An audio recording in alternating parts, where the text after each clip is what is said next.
स्वागत है।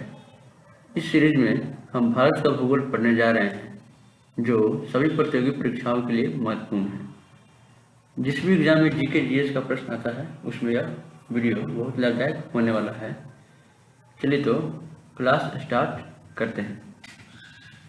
भारत के भूगोल में आज हम टॉपिक है भारत की स्थिति। टॉपिक क्या है? भारत की स्थिति। पहले तो हमारा टॉपिक है, सब्जेक्ट हमारा है भारत का भूगोल। भारत का भूगोल के अंदर हमारा आज का टॉपिक है, हम टॉपिक पढ़ने वाले हैं भारत की, टॉपिक है भारत की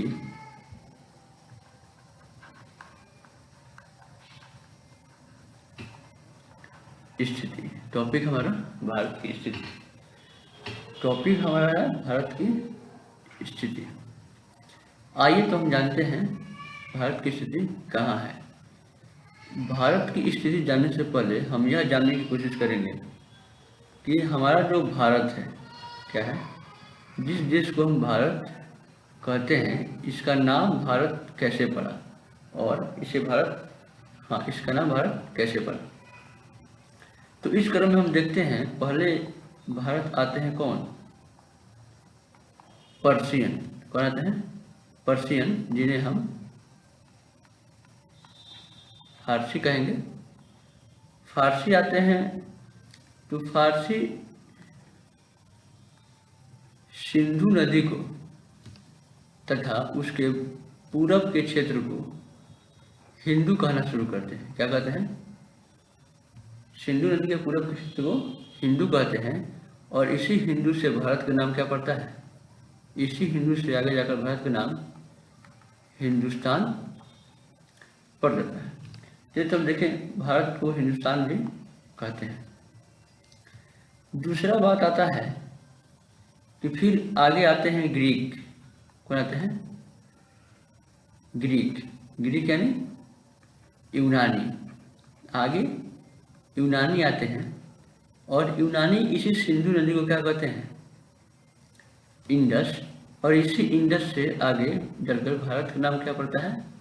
इंडिया हो जाता है। तो हम भारत के नाम, दो नाम देख लिए, इंडिया और हिंदुस्तान। फिर हमारे धार्मिक ग्रंथों में, भारतीय धार्मिक ग्रंथों में क्या कहा गया है? धार्मिक ग्रंथों में भारत को आर्यावर्त कहा गया है। भारत को राजा भरत के नाम पर इसे भारत कहा जाता है तथा इसे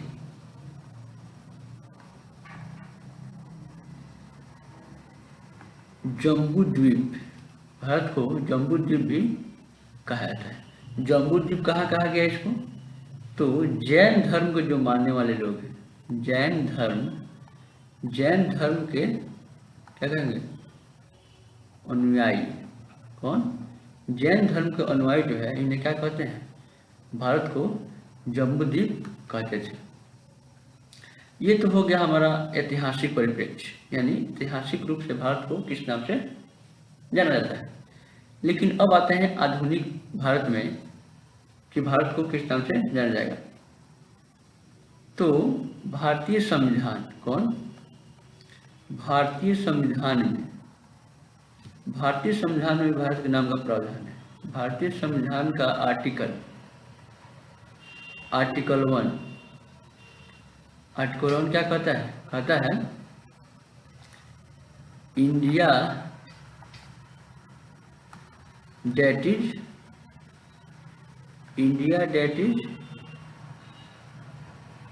भारत shall be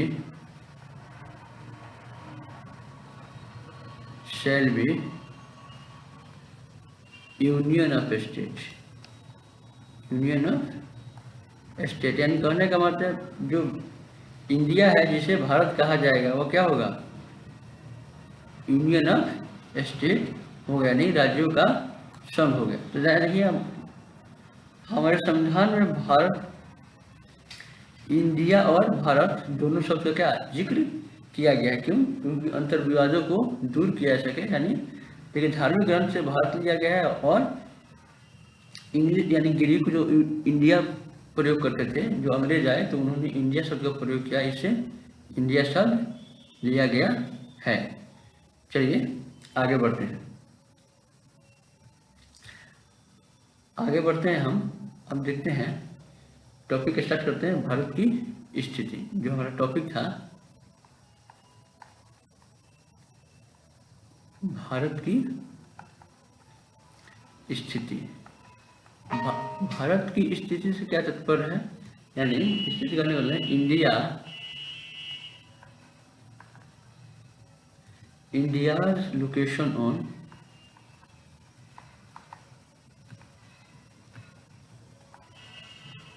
ग्लोब, यानी हमारा ग्लोब है उस पर भारत की स्थिति कहाँ दर्शाया गया है।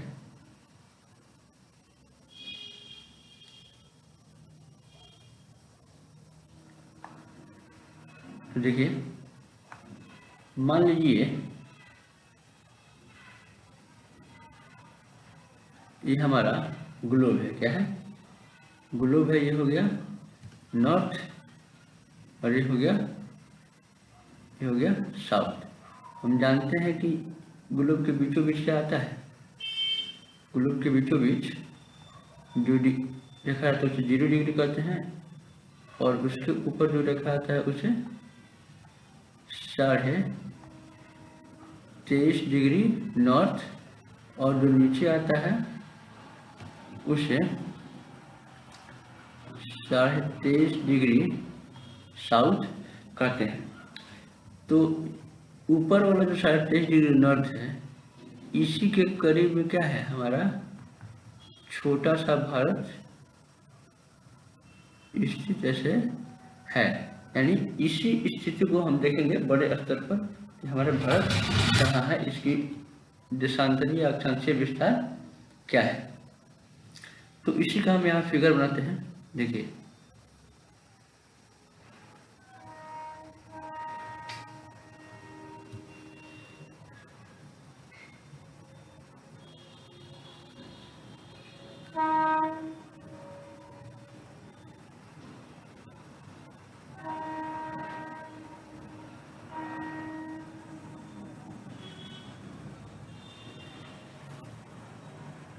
आप लोग भी बना सकते हैं कॉपी पर, आप लोग बनाएंगे तो आपका प्रैक्टिस अच्छा होगा। देखिए गड़बड़ हो गया थोड़ा सा, इसको मिटाते हैं।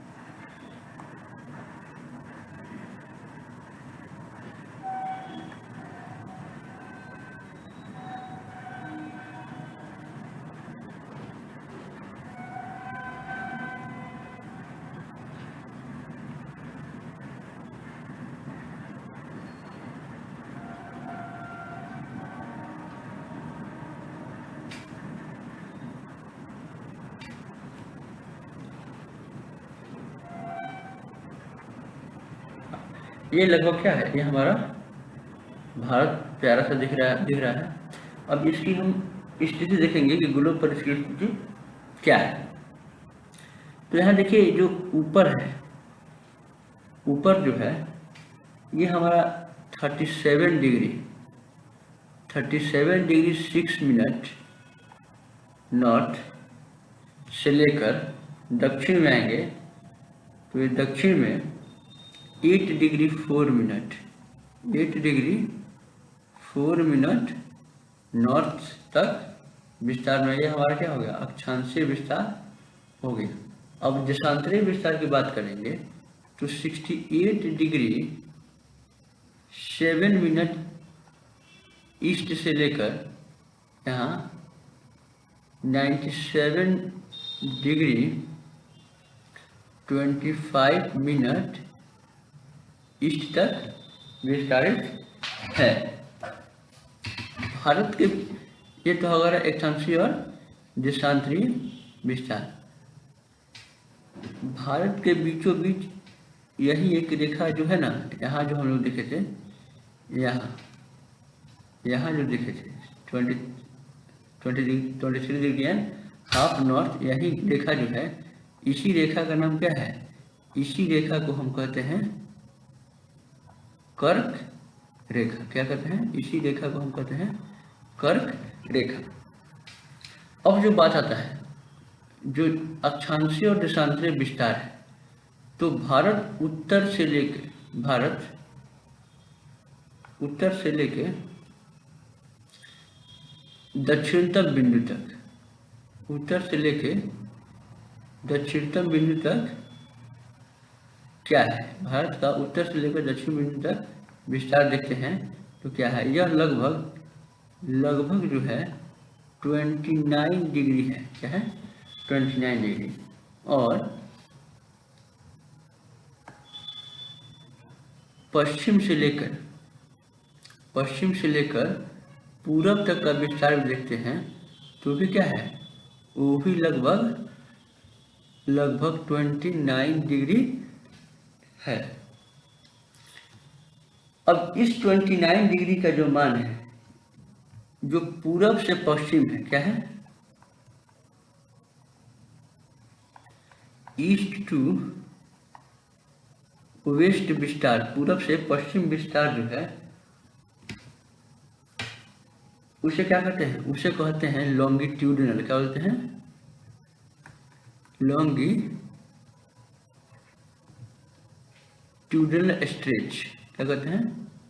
लॉन्गिट्यूडिनल स्ट्रेच, यानी देशांतरीय विस्तार। क्या कहते हैं? देशांतरीय विस्तार। तो पूरब से पश्चिम देशांतरीय विस्तार कितना है?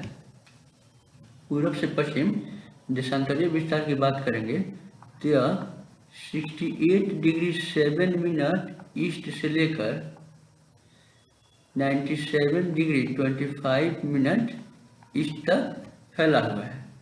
और इसका जो डिफरेंस है यह 29 डिग्री है। और यह डिस्टेंस की बात करेंगे किलोमीटर में तो लगभग 2933 किलोमीटर का क्या है? लॉन्गिट्यूडनल स्ट्रेच है, यानी देशांतरीय विस्तार है। किसका? भारत का। अब पेज चेंज करते हैं। आशा करते हैं आप लोग क्या लिख रहे होंगे। अब देखिए, अब जो है देशांतरीय विस्तार में अब आते हैं क्या? North to south stretch. इसे क्या कहेंगे? इसे कहेंगे लैटिट्यूडिनल। क्या कहेंगे? Latitudinal stretch. इसे कहेंगे लैटिट्यूडिनल स्ट्रेच, यानी अक्षांशीय विस्तार। इसे कहेंगे अक्षांशीय विस्तार। ये भी हमारा क्या है? ये भी लगभग जो है 29 डिग्री डिफरेंस है दोनों के बीच। यह कहाँ से कहाँ तक है?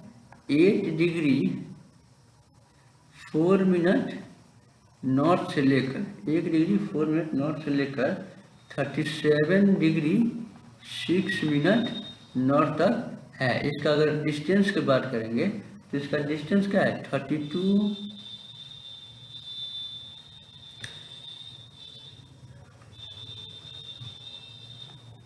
इसका डिस्टेंस क्या है? इसका डिस्टेंस है 3214 किलोमीटर। ये तो हो गया हमारा क्या? अक्षांशीय और देशांतरीय विस्तार। एक बात और हमें ध्यान देना होगा। एक बात और हमें क्या ध्यान देना होगा? ये जो हमारा भारत था, क्या है? ये जो हमारा भारत दिखाई दे रहा है, इसका तो हमने लैटिट्यूडनल और लॉन्गिट्यूडनल डिवीजन देख लिया। लेकिन एक और महत्वपूर्ण हमारी रेखा है, एक और महत्वपूर्ण हमारी रेखा है जिसे हम भारतीय मानक समय रेखा कहते हैं। क्या कहते हैं? भारतीय मानक समय रेखा कहते हैं। वह रेखा कौन सी है? वो एक हमारी भारतीय मानक समय रेखा है, जो ये वाली है। क्या है ये? हमारी क्या है? ये भारतीय मानक समय रेखा है। इसका क्या है? इसका लेटीट्यूड क्या है? इसका लेटीट्यूड है 82 डिग्री 30 मिनट ईस्ट। इसे कहते हैं, ये है ईस्ट, इसे कहते हैं भारतीय मानक समय रेखा। भारतीय मानक समय रेखा, IST। क्या कहते हैं इंग्लिश में? IST, Indian standard time. जो है ये जो है भारतीय मानक समय रेखा है, यह ग्रीनविच से ग्रीनविच से 5.5 घंटा क्या है? 5.5 घंटा आगे है। यानी ग्रीनविच पर 12 बज रहा होगा, तो यहाँ क्या होगा? यहाँ 5:30 बज रहा होगा। तो ये हो गया हमारा भारत का अक्षांशीय और देशांतरीय विस्तार। एक और इसमें बात, पेज बदल रहे हैं, आशा करते हैं आप लोग लिख रहे होंगे। यहाँ देखिए, अब आता है भारत का हमारा क्षेत्रफल क्या है? भारत का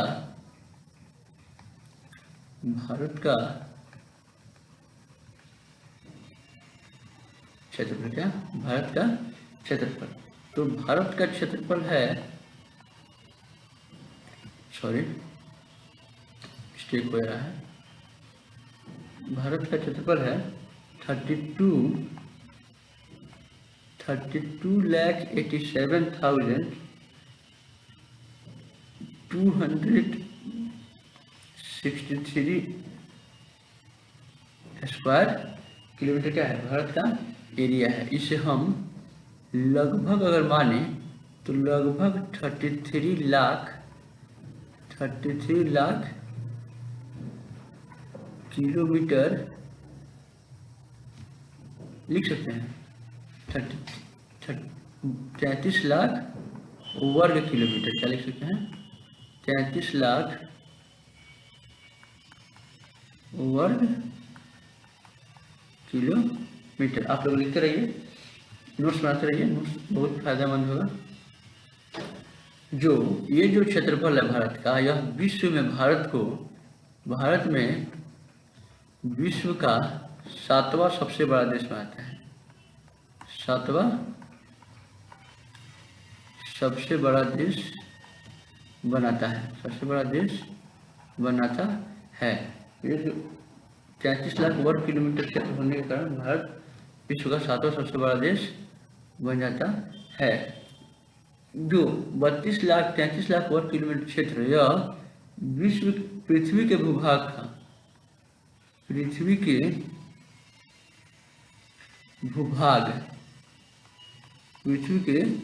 भूभाग का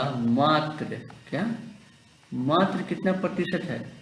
मात्र 2.3% है। 2.43%। बताइए कितना बड़ा पृथ्वी है और भारत मात्र 2.43 क्षेत्रफल रेखा विश्व का 7वां सबसे बड़ा देश रहता है। लेकिन यहाँ ध्यान देने वाली बात यह है कि मात्र 2.43% भूभाग होने के बावजूद भारत जो है विश्व की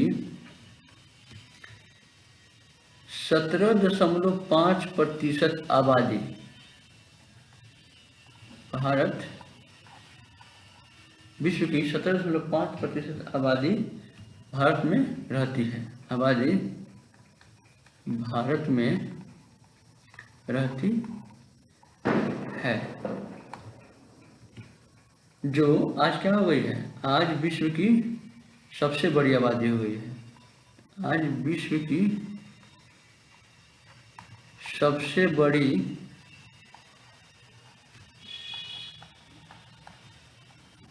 आबादी वाला देश कौन बन गया है? सबसे बड़ी आबादी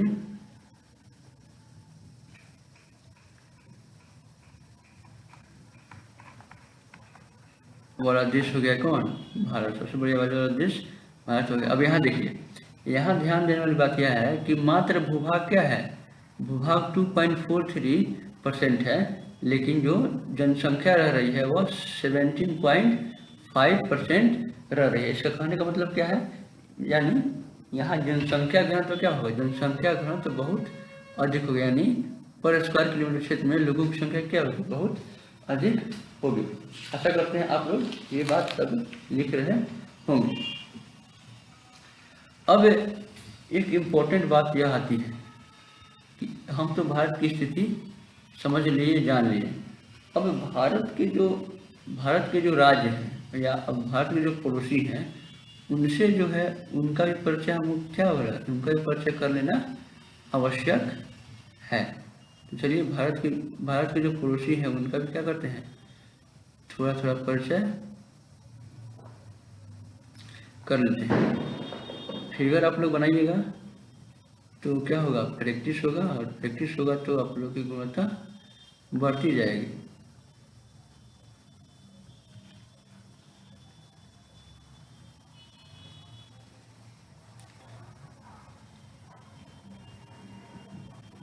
ये हो गया, मानिए हमारा क्या हो गया, भारत।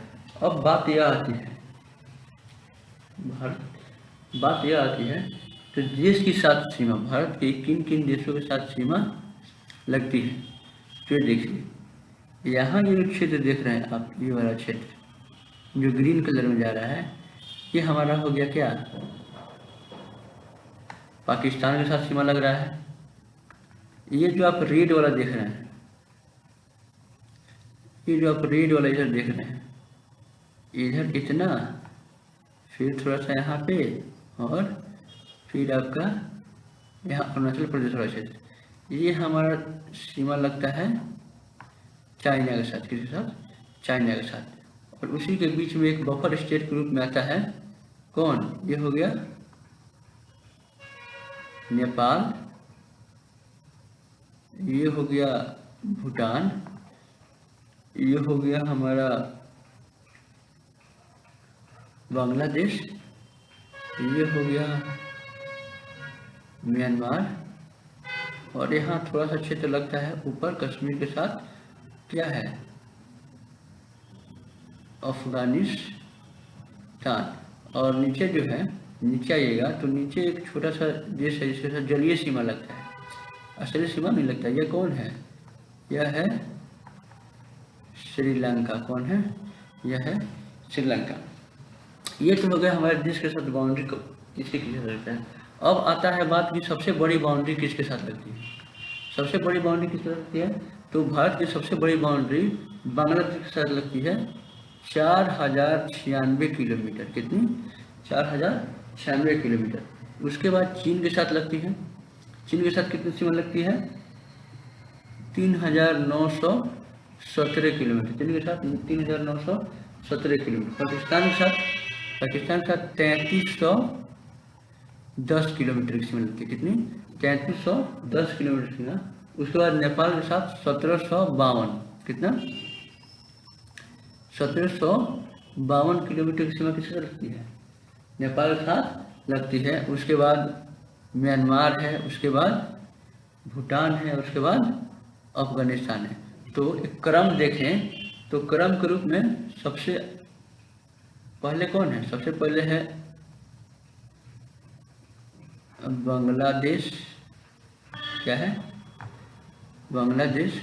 उसके बाद है चाइना, उसके बाद है पाकिस्तान, उसके बाद है नेपाल, उसके बाद है म्यांमार, उसके बाद है भूटान, उसके बाद है अफगानिस्तान। अफगानिस्तान ये क्या है? यह क्रम हो गया ये किसकी सीमा अधिक लगती है और किसकी सीमा कम लगती है। तो यहाँ देख चुके हैं कि बांग्लादेश के साथ कितनी सीमा लगती है? 4096 किलोमीटर। चाइना के साथ 3917 किलोमीटर। पाकिस्तान के साथ 3310 किलोमीटर और नेपाल के साथ 1752 किलोमीटर की सीमा लगती है। उसी प्रकार यह उतना महत्वपूर्ण नहीं है, ये चारों देश को क्या करिएगा, चारों देश अगर याद जाने तो यही बहुत है, क्रम मिलाने को आ सकते हैं। चलिए तो अगला स्लाइड चलते हैं, आशा करते हैं आप लोग लिख लिए होंगे। अब बात आती है कि भारत के जो राज्य हैं वो कौन कौन से राज्य किस किस देश के साथ सीमा साझा करते हैं, कौन से राज्य किस देश के साथ सीमा साझा करते हैं। तो आप लोग मैप बना रहे होंगे, मैं आशा कर रहा हूँ, बनाइएगा तो प्रैक्टिस होगा और आप लोगों को समझ में ज़्यादा आएगा, क्योंकि मैप से समझ में बातें अधिक आती हैं, मैप से जो है अधिक बातें समझ में आती हैं। तो चलिए देखते हैं, अब आ गया, अब कौन से ऐसे राज्य हैं जिसकी सीमा पाकिस्तान के साथ लगती है। तो पहला आ गया गुजरात, दूसरा आ गया राजस्थान और तीसरा आ गया पंजाब। ये 3 राज्य हैं जिसकी सीमा किसके साथ लगती है, पाकिस्तान के साथ लगती है।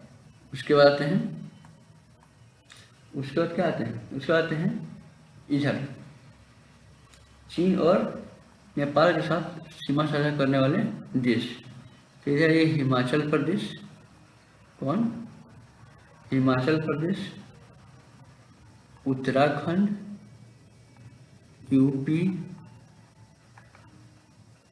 बिहार, इधर वेस्ट बंगाल और यहाँ सिक्किम और इधर क्या है अरुणाचल प्रदेश। ये जो है हमारे अंतर्राष्ट्रीय सीमा साझा करने वाले राज्य हैं। इधर आ जाइए, इधर देखेंगे तो इधर नागालैंड, इधर मणिपुर,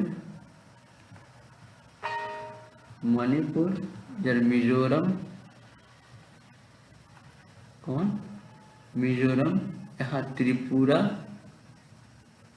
यहाँ त्रिपुरा आ गया और यहाँ क्या आ गया, एक और छोटा सा राज्य है हमारा मेघालय।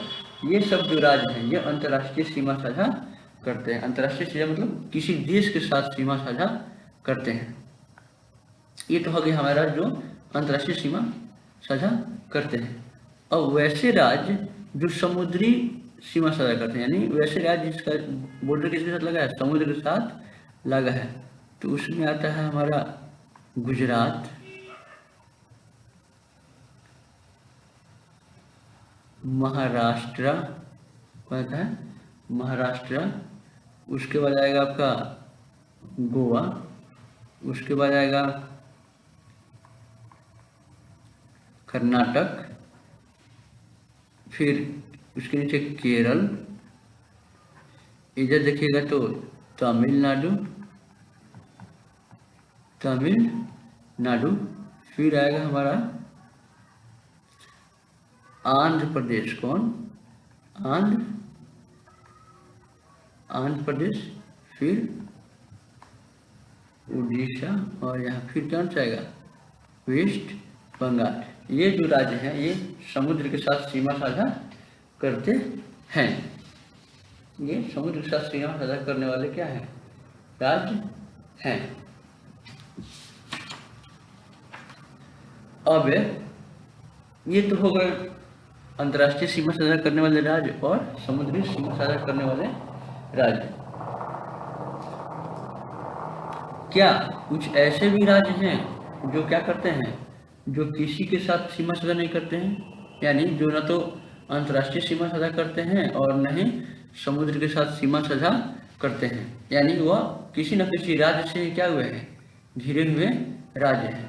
तो ऐसे राज्यों को कहते हैं, स्थलबद्ध, क्या कहते हैं, स्थलबद्ध राज्य, क्या कहते हैं, स्थलबद्ध राज्य, यानी वैसे राज्य जो न तो अंतर्राष्ट्रीय सीमा साझा करते हैं और न समुद्री सीमा साझा करते हैं, उन्हें कहते हैं स्थलबद्ध राज्य। तो उस राज्य में क्या आएंगे, उसमें आएगा हमारा मध्य प्रदेश। देखिए वो न तो अंतर्राष्ट्रीय सीमा साझा करता है और न ही समुद्री सीमा साझा करता है। इसमें आएगा छत्तीसगढ़, क्या आएगा, छत्तीसगढ़ आएगा। उसके बाद आएगा झारखंड, कौन आएगा, झारखंड। उसके बाद आएगा आपका तेलंगाना, कौन आएगा, तेलंगाना। उसके बाद आएगा आपका हरियाणा, कौन, हरियाणा। ये जो ऐसे राज्य हैं जो न तो अंतर्राष्ट्रीय सीमा साझा करते हैं और न समुद्री सीमा साझा करते हैं। वैसे भी राज्य हैं जो स्थलीय सीमा और समुद्री सीमा, कौन कौन, स्थलीय सीमा और समुद्री सीमा दोनों साझा करते हैं, स्थलीय और समुद्री दोनों साझा करते हैं। तो इसमें हमारा दो आ जाएगा, एक आ जाएगा कौन, एक आ जाएगा गुजरात और एक आ जाएगा हमारा पश्चिम बंगाल। गुजरात और पश्चिम बंगाल क्या है, अंतर्राष्ट्रीय। देखिए यहाँ पाकिस्तान के भी सीमा लग रहा है और समुद्री सीमा भी लग रहा है। और यहाँ देखिए यहाँ पश्चिम बंगाल जो है अंतर्राष्ट्रीय सीमा भी लगा रहा है और समुद्री सीमा भी लगा रहा है। तो ये दो राज्य ऐसे हैं जो अंतर्राष्ट्रीय सीमा भी लगाते हैं और समुद्री सीमा भी लगाते हैं। अब अगला देखते हैं कि पाकिस्तान के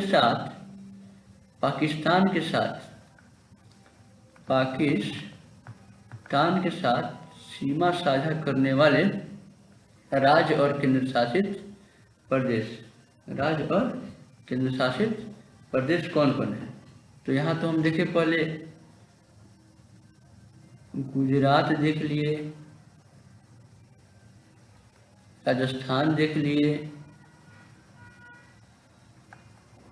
पंजाब देख लिए। अब यहाँ केंद्र शासित प्रदेश बच गया कौन कौन, जम्मू एंड कश्मीर और एक लद्दाख, कौन, जम्मू और कश्मीर और लद्दाख। ये ऐसे राज्य और केंद्र शासित प्रदेश हैं जो पाकिस्तान के साथ सीमा साझा करते हैं।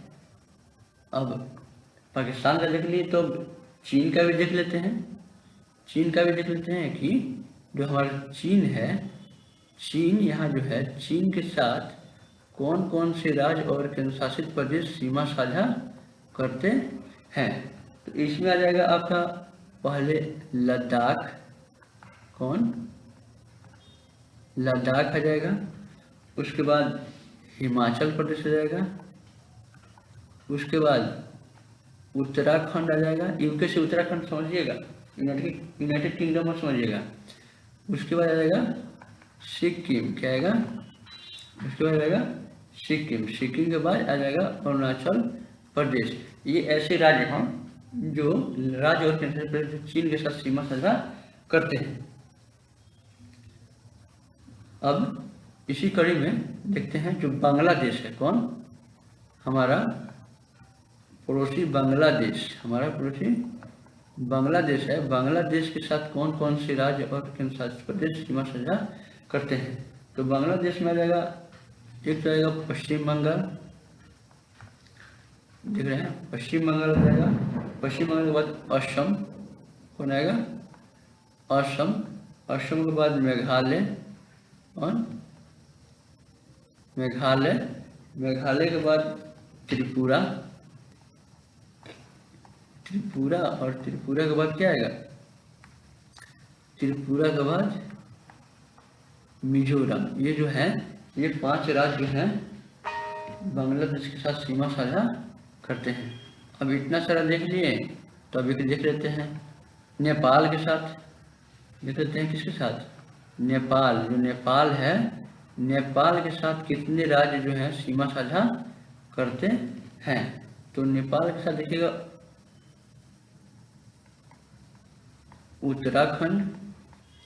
उत्तराखंड सीमा साझा करता है, यानी उत्तर प्रदेश सीमा साझा करता है, बिहार करता है, और बिहार करता है, थोड़ा सा भाग पश्चिम बंगाल भी करता है, वेस्ट बंगाल भी करता है, और थोड़ा सा सिक्किम भी साझा करता है। यानी नेपाल के साथ सीमा साझा कितने देश? 5 राज्य करते हैं। बांग्लादेश के साथ कितने साझा करते हैं? 5 राज्य करते हैं। चीन के साथ कितने करते हैं? 5 राज्य और केंद्र शासित प्रदेश दोनों मिलाकर 5 राज्य क्या करते हैं? सीमा साझा करते हैं। पाकिस्तान के साथ भी कौन करते हैं? 5 केंद्र शासित प्रदेश राज्य मिलाकर 5 जो हैं वह सीमा साझा करते हैं। ऐसे राज्य जो अंतर्राष्ट्रीय सीमा बनाते हैं और समुद्री क्षेत्र से जुड़े हुए हैं वह उनकी संख्या कितनी है? 2 है। स्थल वैसे राज्य जो न तो अंतर्राष्ट्रीय सीमा बनाते हैं और न ही समुद्र से जुड़े हुए हैं, वैसे राज्यों की संख्या कितनी है? वैसे राज्यों की संख्या भी क्या है? 5 ही है। तो इतनी बात आशा करता हूँ क्या आप लोगों की समझ में आई होगी। चलिए, तो इतना ही आप लोग क्या कीजिएगा, रिवाइज करते रहिए और फिर अगले क्लास में जुड़ेंगे। तब तक के लिए